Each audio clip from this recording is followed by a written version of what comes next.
টেনের বাংলা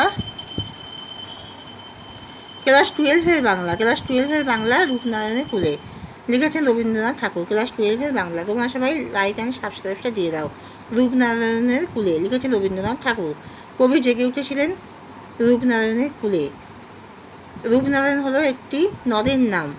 রূপনারায়ণের কুলে বলতে কবি আসলে বুঝিয়েছেন রূপময় পৃথিবীকে। কবিতাটিতে রূপনারায়ণকে প্রতিকারিত করা হয়েছে জগৎ সংসারের সঙ্গে। জেগে উঠলাম বলতে কবি বুঝিয়েছেন চেতনার পরিপূর্ণতা। রূপনারায়ণের কুলে জেগে উঠে কবির উপলব্ধি হয় স্বপ্ন বাস্তব জগৎ এক নয়। কবি এ জগৎ যে স্বপ্ন নয় তা জেনেছিলেন রূপনারায়ণের কুলে জেগে উঠে। রক্তের অক্ষরে দেখিলাম রূপনারায়ণের রূপ। রক্তের অক্ষরে দেখিলাম, কি দেখলেন?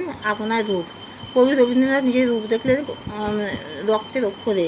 দেখিলাম আপনার রূপ বলতে কবি কী বুঝিয়েছেন? ব্যক্তি জীবনের স্বরূপ উপলব্ধি করতে পারাকে বুঝিয়েছেন। দুঃখে শোকে সুখে আনন্দে রক্তের অক্ষরে বলতে কবি রবীন্দ্রনাথ ঠাকুর বুঝিয়েছেন অস্তিত্বের আঘাত ও বেদনাময় অভিজ্ঞতা উপলব্ধিকে। চিনিলাম আপনার, কবি কীভাবে নিজেকে চিনলেন? আঘাতে আঘাতে বেদনায় বেদনায়। কবির কাছে সত্যের স্বরূপটি হলো কেমন কঠিন।